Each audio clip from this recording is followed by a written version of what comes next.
no kasa sisia no lawyer Martin Kibu or the same be ababe tuja. And according to him, yet he has says na Ofori-Atta waka US ama nebu wo ama yesi no ama anybody ni baba Ghana ni abi see no say cases ye war against Ofori-Atta no ni nyina no aye ways because unim say ye law na per law ni we see nyina law no obi wu a now ni wo court case obi wu pe court case no etucha it ceases. That is the law, and that is exactly what is really happening. You know, see, I'm showing ya Ofori-Atta on Ghana. Anything or part say intelligence our PK just Ofori-Atta will apply for a US permanent residency visa and I stay. I just say Sisiano or no what's now apply not now be US citizens no yintimi enfane emba Ghana.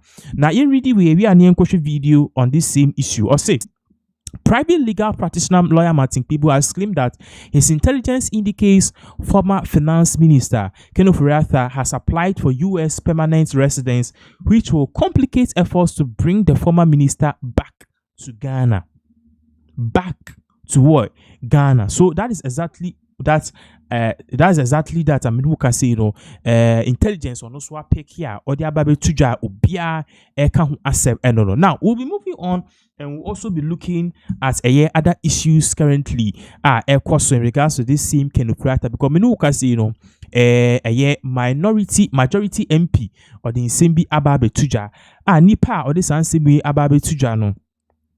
Or part say or the same ituja say Ofori-Atta bepimene ye huni ye na minority leader lawyer honorable Afenyo Markins or the betuja so finance minister in Chebi be returning to the country bepimene ye huni anything on the parliament floor no Afenyo Markins was being questioned. You promised parliament say Ofori-Atta will be coming to Ghana and then no dear ya titi say okwa seek a permanent US residency, which means you lie to Ghanaians. And our party nankasa no Kamia kwesi you are aiding I don't know if this is the right way to use, but you are aiding intro and you guys are making sure somewhere then you are shielding a criminal like Ofori-Atta.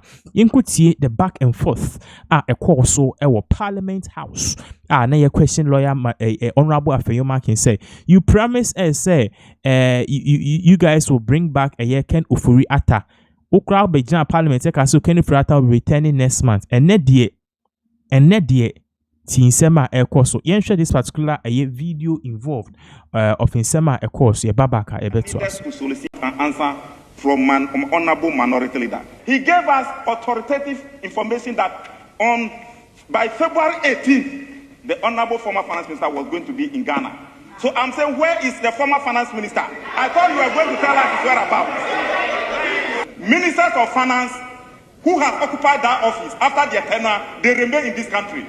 Where is our former finance minister? Where is he? The records would bear me out that indeed, when the respected former finance minister had issue with the OSP, which mattered the majority leader himself, came to apologize. He used the dispatch box to apologize on behalf of government for the mishandling of the whole matter. We as leaders owed a responsibility and a duty in the matter. I, right here, indicated that Mr. Ofori-Atta had written to the OSP through his lawyers that he was going to be in the country on or before May, not July. This was in February. Mr. Speaker, in the letter, Mr. Ofori-Atta again indicated that he had been booked for surgery.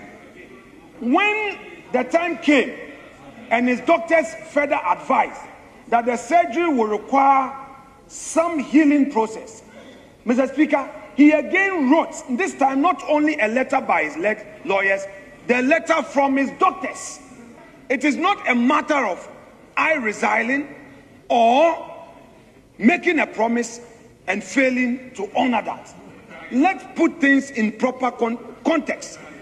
All I want Honorable Ahmed Ibrahim to understand is that when it comes to ill health, our medicals, all of us may go through it one way or the other. If a man is going through a serious medical condition, how many of us will be bold to disclose our medical record? But the man has disclosed his medical record. Mr. Speaker, that hospital where he's receiving treatment is a renowned medical hospital in the United States. Let's be fair to Ken Ofori-Atta. Let's be fair. It can be you tomorrow. Giving an impression that members on this side are insensitive to the medical condition of Ken Ofori-Atta. That is the impression you have sought to give. Mr. Speaker, Ken Ofori-Atta was very sick in this country. You could see the sickness in his face. But at that time, it was sweet to be a finance minister. It was sweet to be a finance minister. In spite of the ill health, he persisted and insisted on remaining in this country as a finance minister. How come that suddenly, because today he is being sought after by the law enforcement agencies, he cannot live in this country and is claiming illness? He was sick when he was finance minister. We all saw it. So that is the issue about lawyer. The issue about Ken Ofori-Atta, me no kasi debate obeba Ghana on Ghana for your marking so a chose obeba yen allow no yesi enchini simpi ama ne lawyer Martin people in some of the other to just intelligence about pick here just Ken Ofori-Atta. He is planning to relocate in the United States of America. Now, and also because me no kasi Sami Jimfi edin simbi ababe tuja. In fact, he was recently invited at the show. As a show na invited, no. Inviting is Umbra now Umbe Kasa about good, but because on the current good board CEO and no the CEO of Ghana Good Board Sami Jimfi we deliver a brief amount for price, a very impactful speech at the ministerial meeting happening at our Kimberly process certification scheme. I would buy amount for price Sami Jimfi ube kuwinim pa yen share this particular video ye babaka iti for ye beto aso.